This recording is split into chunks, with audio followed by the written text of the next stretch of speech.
አዳሞ ወዴት ነህ ያልከኝ በፍቅር ድምጽ ፈለከኝ። በቅድስት ቤተክርስቲያናችን የሚታወቀውን በእጃችን ያለውን ወለላይቱ እመቤት በጎልጎታ በልጇ መካነ መቃብር ላይ የጸለየችውን የቃል ኪዳን ጸሎት የሆነውን የሰኔ ጎልጎታን ጸሎት ጽፎ ያስቀመጠልን ያወረሰን እመቤታችንን ባደራነት የተቀበለው የእመቤታችን የነፍስ ወዳጅ የሆነው ቅዱስ ዮሐንስ ወልደ ነጎድጓድ ነው። ቅዱስ ዮሐንስ ወልደ ነጎድጓድ ከእመቤታችን ጋር ለ15 ዓመታት አብሯት ስለኖረ እመቤታችን በቃሏ እየነገረችው ጽፏል። የሚገርመው እመቤታችን ስላየችው ራእይ ማርያም የሚባለውን የጻፈው ወልደ ነጎድጓድ ቅዱስ ዮሐንስ ነው።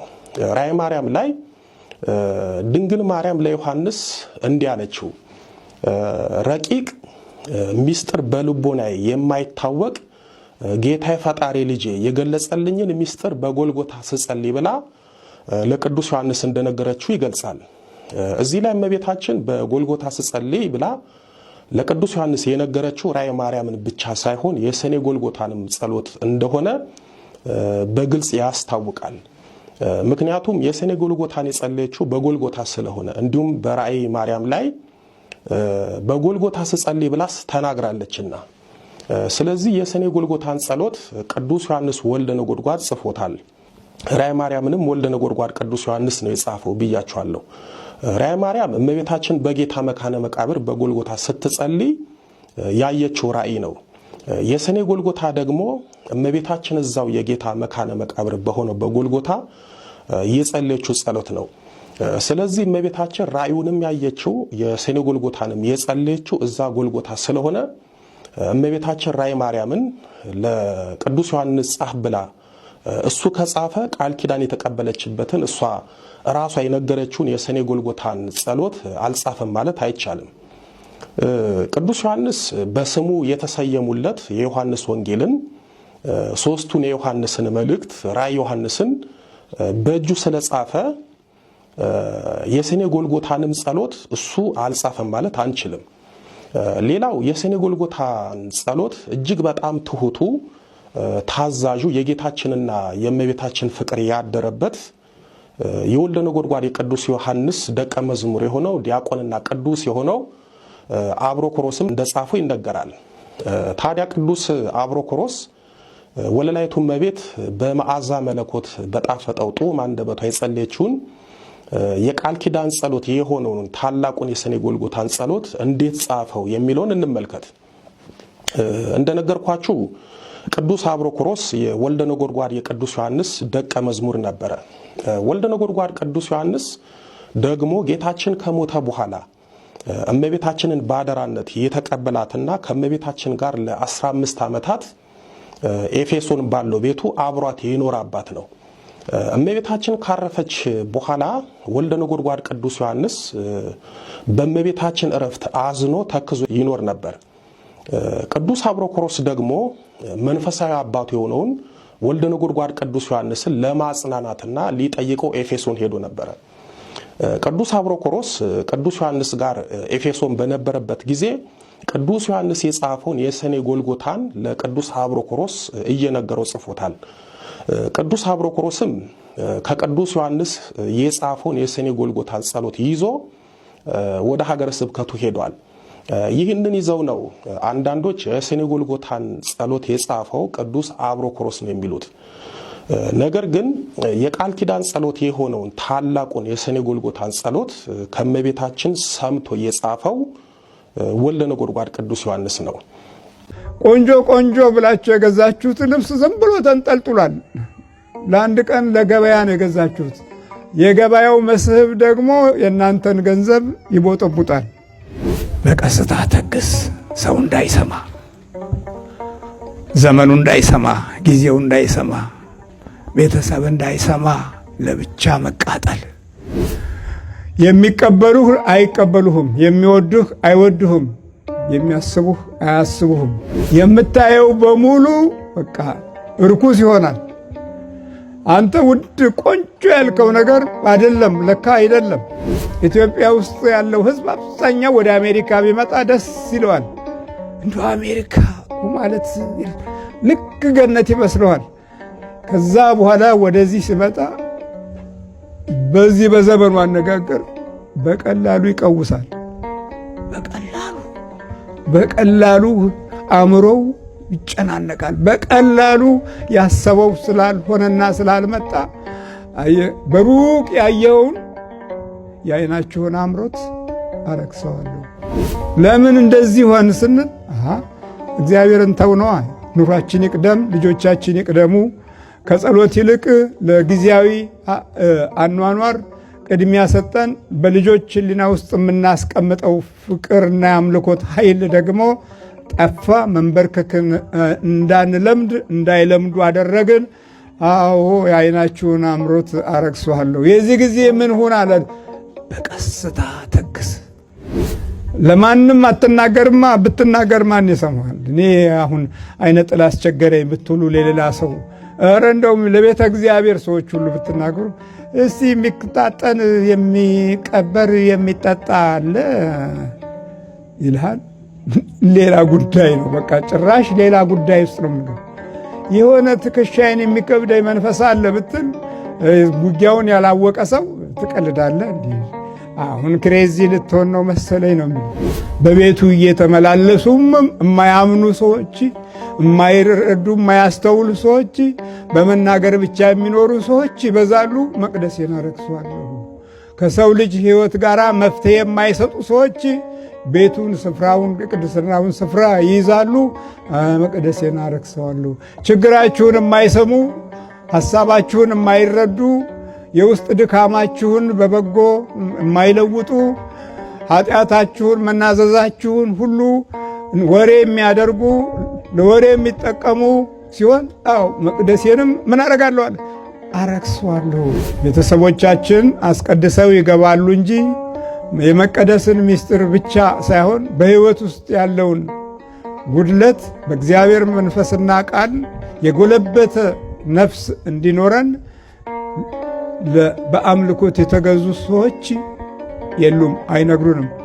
አውቀናል ብለው በሚታበዩና በታጀሩ ሰዎች ውስጥ ያለው ድምፅ ደግሞ እንደ ጋዜጠኛ ይሆናል ማለት ነው። ዜና ብቻ ነው የሚሆነው። በቀስታ ተክስ።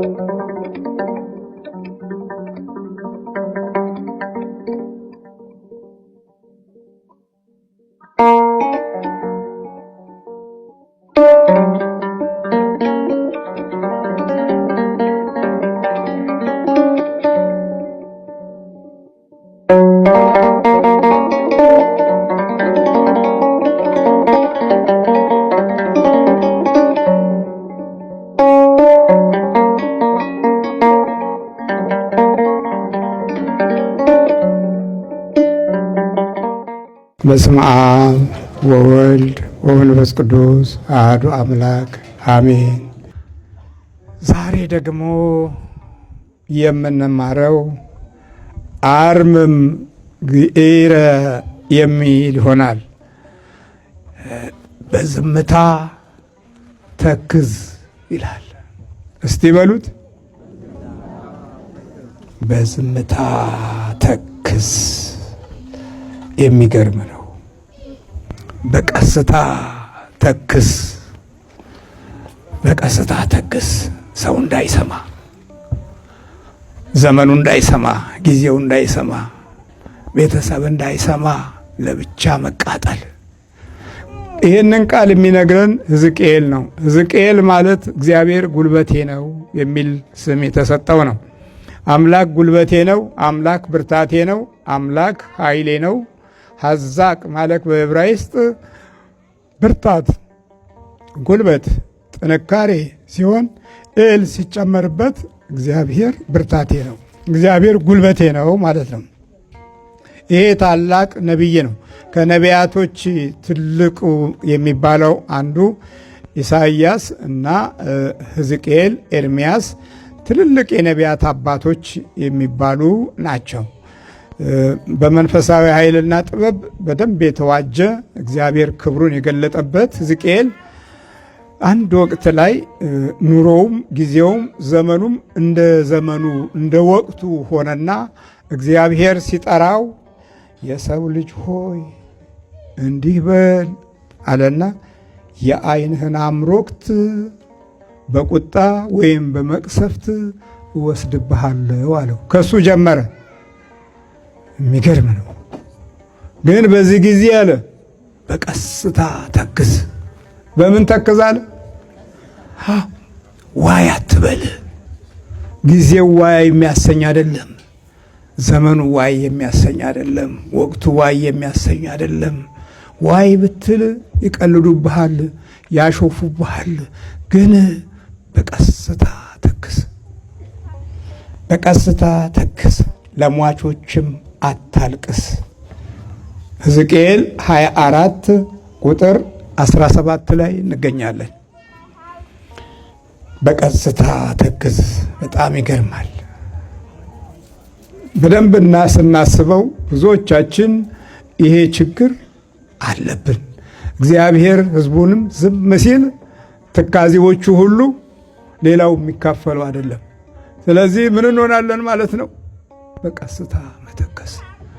ቤተሰብ ሳይገባው እናት አባት ወይም ልጅ ሳይረዳ የውስጥ ቃጠሏችንን ለማንም ሳናወጣው አንዳንድ የዕድሜዎቻችንን ሁሉ ጊዜ የሚሻማ ትካዜ ሕይወታችን ውስጥ ይቀመጣል እና እንዲህ አይነቱን ሕይወት ምን አለ ታዲያ? በቀስታ ምን አለ? በቀስታ ንገሩኝ፣ በቀስታ ተክስ። በዚህ ሁኔታ ውስጥ አራት መንፈሳዊ ገደቦች አሉ። እግዚአብሔር በቃ የሚከላከላቸው ከሰው ልጅ እንዳይመጣ የሚያደርጋቸው ለእግዚአብሔር ቤት እንዲህ ብለህ ተናገር ይላል። ደግሞ ቁጥር 21 ላይ እግዚአብሔር እንዲህ ይላል በል አንተ አለው፣ እነሆ የኃይላችሁን ትምክት አረክሳለሁ። የምናችሁን ትምክት? በጣም ይገርማል። አንደኛው ይሄ ነው። የኃይልን ትምክት አረክሰዋለሁ። ምንም እንዳልሆነ ቆሻሻ እንደሆነ እንደተጠላ አደርገዋለሁ። የኃይልን ትምክት። አንዳንዱ በትምህርቱ ይመካል፣ አንዳንዱ በዩኒቨርሲቲው ይመካል፣ አንዳንዱ በተመረቀበት ይመካል፣ አንዳንዱ በሙያው ይመካል፣ አንዳንዱ በኑሮው ይመካል። እግዚአብሔር ዝም ሲል ምን ይሆናል? የኃይልህ ትምክት አረክሰዋለሁ። በቃ እኮ በቃ የት ይደርሳል ብላችሁ ያሰባችሁት ሰው ቆሟል። የት ደርሶ የት ቦታ ላይ ኃይል አግኝቶ ብርታት አግኝቶ በሕይወታችን ውስጥ ዋጋ ያለው ሰው ይሆናል ያልነው ሰው ቆሟል። የኃይልህን ትምክት አረክሰዋለሁ። የትምህርትን ኃይል አረክሰዋለሁ አለ። የእውቀትን ኃይል አረክሰዋለሁ አለ። የጥበብን ኃይል አረክሰዋለሁ አለ። የጀግኖችን ጉልበትንም እንዳልሆነ የነበራቸውን እንዳልነበራቸው አደርገዋለሁ አለ። የኃይልህን ትምክት አረክሰዋለሁ። በ60ው ዘመን ያለውን ትውልድ እንደ ማነጻጸሪያ እንውሰደው። በዛ ዘመን ሁሉም ነገር ግልብጥብጥብጥ ያለበት ዘመን ነው እና በዛው መንገድ ይቆያል ብለን የነደፍነው የተማርነው የጻፍነው ያነበብነው ሁሉ በኋላ እግዚአብሔር ዝም ሲለው ምን ሆነ ማለት ነው? ረከሰ። አብዮታችንም ረከሰ። ድካማችንና ምሁራኖቻችንም ረከሱ። ሐሳባቸውና ቃላቸውም ረከሰ። የኃይልህን ትምክት ምን አደርጋለሁ አለ? አረክሳለሁ። አቤት መጽሐፍ ቅዱስ ውስጥ ያሉ ምስጢራቶች እኮ በሕይወት ውስጥ ትልቁ የሕይወት መርህን የምናገኝበትና ከዛም በላይ ተደጋግመው የሚመጡ ቁጣዎችን በእያንዳንዱ ሰው ኑሮና ጊዜ ውስጥ የምንመለከትበት ነው። ዘመንን፣ ጊዜን፣ ነገስታትን፣ መኳንንቱን የምናይበት ነው። የኃይልህን ትምክት አረክሰዋለሁ። የሚቀበሉህ አይቀበሉህም፣ የሚወዱህ አይወዱህም፣ የሚያስቡህ አያስቡህም። በቃ ይሄ በውጭው በኩል ያለውን ኃይል ከውስጥ በኩል ካለው ጋር አንድ አድርጎ ጸጥ የሚያደርግበት ቃል ነው። የኃይልህን ትምክት አረክሰዋለሁ አንደኛው ነው። ሁለተኛ የዓይኖችህን አምሮት አረክሰዋለሁ። እስቲ ድገሙት። የዓይኖችህን አምሮት አረክሰዋለሁ። የምታየው በሙሉ በቃ እርኩስ ይሆናል። አንተ ውድ ቆንጆ ያልከው ነገር አይደለም፣ ለካ አይደለም። በሕይወትህ ውስጥ የመርህ ነገር አግኝቻለሁ፣ ቆንጆ ሐሳብ ተምሬያለሁ፣ ጥሩ የኢኮኖሚስት ዕውቀት አለኝ ብለህ በዛ ውስጥ መንገድህን እየሄድክ እያለ ለካ ረክሷል፣ ለካ ረክሷል። በቃ ይሄ ትምህርት የኑሮዬ አንዱ ትልቅ መዳረሻ ነው ብለህ ስታስብ ለካ የለም፣ የዓይንህ አምሮትን አርክሶታል። የዓይንህ አምሮት በእይታ ውስጥ መበላላት ማለት ነው። የዓይንህን አምሮት አረክሰዋለሁ። ይገርማል። የምናየው ነገር ሁሉ ይለወጣል። ጥሩ ያልነው ጥሩ አይደለም፣ መልካም ያልነው መልካም አይደለም፣ አንዳንዴ ክፉ ያልነውም ደግሞ ክፉ አይደለም እና ገና ክፉ አይደለም ያልነው ክፉ እስኪሆን ድረስ እድሜ እየፈጀን ነው እስክናውቀው። አንዳንዴ ደግሞ መልካም ያልነው ክፉ ሆኖ ይገላበጣል። በዓይናችን መልካም የመሰሉ ነገሮች ሁሉ ውስጣቸው ሌላ ጥፋት ያዘሉ ናቸው። የዓይንህን አምሮት አረክሰዋለሁ። እንደነ ከሌ ብለን ወደፊት በዓይናችን አይተን በጆሮአችን ሰምተን ትልቅነታቸውን ስናደንቅ አድናቆታችን ውስጥ የማይዘልቅ ነገር እናገኝና የዓይንህን አምሮት ምን አደርገዋለሁ? አረክሰዋለሁ። እንበላለን ብለን የምንበላው በራሱ ጤናን የሚከለክል ወደነው አይተነው አፍቅረነው የለበስነው ልብስ ቡዳ ያስበላናል። የዓይናችሁን አምሮት አትናገሩ፣ አረክሰዋለሁ። ስለዚህ በዚህ ጊዜ ምን አለ? ቀስ ብለህ ተክስ፣ ቀስ ብለህ ተክስ። ትልልቆቻችን ሲጨክኑ ያስተማርናቸው ልጆች ባህሪያቸው ሲለወጥ፣ ቤታችን ከባህሪያችን ጋር ሲጣላ፣ የገዛ ፈቃዳችን በሕይወት ውስጥ ሲፋለም፣ አኗኗራችን ውስጥ ማንነት ጠፍቶ ስንጨነቅ፣ ለእኛ ያምራል ያለው ነገር ለካ አይደለም። ኢትዮጵያ ውስጥ ያለው ሕዝብ አብዛኛው ወደ አሜሪካ ቢመጣ ደስ ይለዋል። እንደ አሜሪካ እኮ ማለት ልክ ገነት ይመስለዋል። ከዛ በኋላ ወደዚህ ሲመጣ በዚህ በዘመኑ አነጋገር በቀላሉ ይቀውሳል። በቀላሉ አእምሮው ይጨናነቃል። በቀላሉ ያሰበው ስላልሆነና ስላልመጣ በሩቅ ያየውን የዓይናችሁን አምሮት አረክሰዋለሁ። ቆንጆ ቆንጆ ብላችሁ የገዛችሁት ልብስ ዝም ብሎ ተንጠልጥሏል። ለአንድ ቀን ለገበያ ነው የገዛችሁት። የገበያው መስህብ ደግሞ የእናንተን ገንዘብ ይቦጠቡጣል። ከዛ ተቀመጠ እንጂ አልለበሳችሁት። ምን ሆነ? የዓይናችሁን አምሮት አረክሰዋለሁ። ለምን እንደዚህ ሆን ስንል እግዚአብሔርን ተውነዋ። ኑሯችን ይቅደም፣ ልጆቻችን ይቅደሙ። ከጸሎት ይልቅ ለጊዜያዊ አኗኗር ቅድሚያ ሰጠን። በልጆች ሕሊና ውስጥ የምናስቀምጠው ፍቅርና የአምልኮት ኃይል ደግሞ ጠፋ። መንበርከክን እንዳንለምድ እንዳይለምዱ አደረግን። አዎ የዓይናችሁን አምሮት አረክሰዋለሁ። የዚህ ጊዜ ምን ሁን አለ? በቀስታ ተክስ። ማንም አይስማህ። ከዛ ደግሞ ሶስተኛው የነፍሳችሁን ምኞት አረክሰዋለሁ። የምናችሁ ምኞት? ከነፍሳችን ውስጥ የገባውን መርህ አወጣዋለሁ። በነፍሳችን ውስጥ የተማርነውን ለስጋችንም አጠቃላይ ለኑሯችንም ብለን በዓለማዊ እይታ ላይ ብቻ አስበን የሄድንበትን መንገድ እሱን የነፍሳችሁን ምኞት አረክሰዋለሁ። ስንት ነገር ተመኝታችሁ በምኞታችሁ ውስጥ ምኞት ሆነ ቀረ እምትሉት አለ እኮ። ምኞት ብቻ ሆኖ ቀረ። ስማር ደክሜ ስወጣ ሮጬ ተመላልሼ በእንዲህ አይነት ጉዞ ደክሜ ቤተሰብ አግዛለሁ ብዬ እረዳለሁ ብዬ ፍቅሬን እገነባለሁ ብዬ ነበረ። ይህ ግን ይሄ ሁሉ ምኞት ሆኖ ቀረ። ሐሳቤ፣ ቅዴ፣ ፕላኔ እንደዚህ አልነበረም። ግን አሁን የለም፣ ምኞት ሆኖ ቀረ። የነፍሳችሁን ምኞት አረክሰዋለሁ። የእግዚአብሔርን ነገር አልተመኘንም። አየ በዓይነ አምሮታችን ውስጥ መስቀሉን አላየንም። ሰማይ ክብሩን አልወደድንም። ባለን ጉልበት ተመክተናል። እይታችን በሙሉ ሌላ ነው። ስለዚህ እግዚአብሔር የሆነው ነገር ቶሎ አይገባንም። ቶሎ ስላልገባን እስኪገባን ጊዜ ድረስ አቅማችን እስኪደክም ድረስ እስክንመለስ ድረስ በጣም ጊዜ እናባክናለን እና የነፍሳችሁን ምኞት አረክሳለሁ። የ60ው ዘመን ምኞት ሌላ ነው። የአሁኑ ዘመን ምኞት ሌላ ነው። የ80ዎቹ ዘመን ምኞት ሌላ ነው።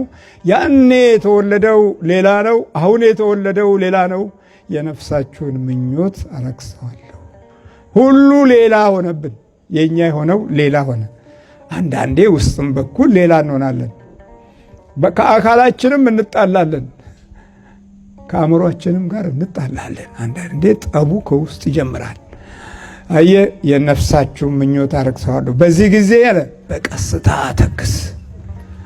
ለማንም አትናገርማ። ብትናገር ማን ይሰማል? እኔ አሁን አይነ ጥላ አስቸገረኝ ብትሉ ለሌላ ሰው ኧረ እንደውም ለቤተ እግዚአብሔር ሰዎች ሁሉ ብትናገሩ እስቲ የሚታጠን የሚቀበር የሚጠጣ አለ ይልሃል። ሌላ ጉዳይ ነው። በቃ ጭራሽ ሌላ ጉዳይ ውስጥ ነው የምንገባው። የሆነ ትከሻይን የሚከብደኝ መንፈስ አለ ብትል ጉጊያውን ያላወቀ ሰው ትቀልዳለህ። እንዴ አሁን ክሬዚ ልትሆን ነው መሰለኝ ነው የሚሉ። እንደዚህ ነው እኮ የሚሉ በብዛት ይሄን ነው የሚሉ። እንዲህ ነዋ ተበላሽቷል። በቀስታ ተክዝ፣ በቀስታ በዝግታ ተክዝ። አየህ አራተኛ መቅደሴንም አረክሰዋለሁ። ምንን?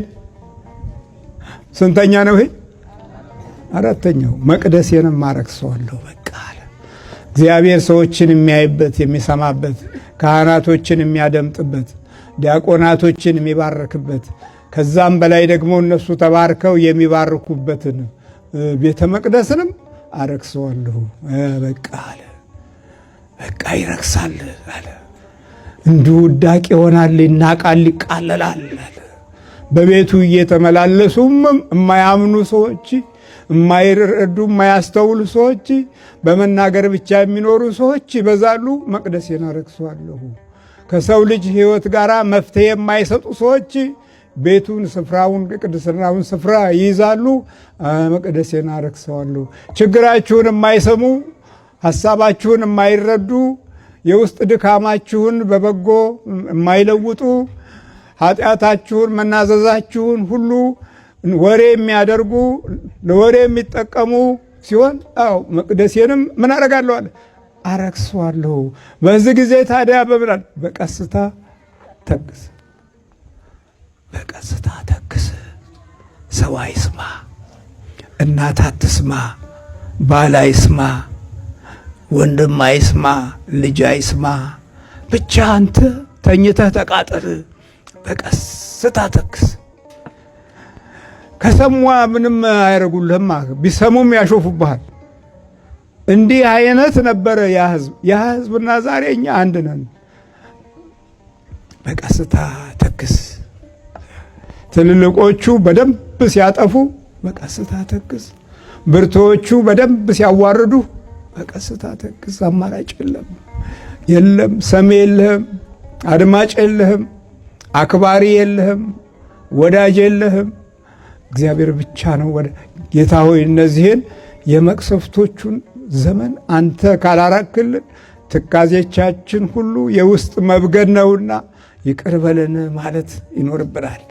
መቅደሴን አረክሰዋለሁ አለና መጨረሻ ላይ የሕዝቅኤል የነቢዩ ሚስት ሞተች።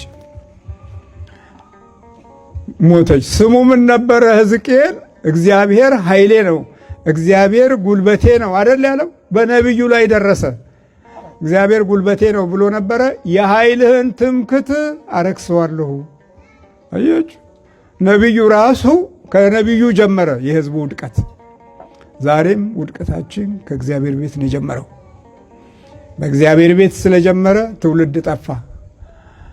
ቤተሰቦቻችን አስቀድሰው ይገባሉ እንጂ የመቀደስን ምስጢር ብቻ ሳይሆን በሕይወት ውስጥ ያለውን ጉድለት በእግዚአብሔር መንፈስና ቃል የጎለበተ ነፍስ እንዲኖረን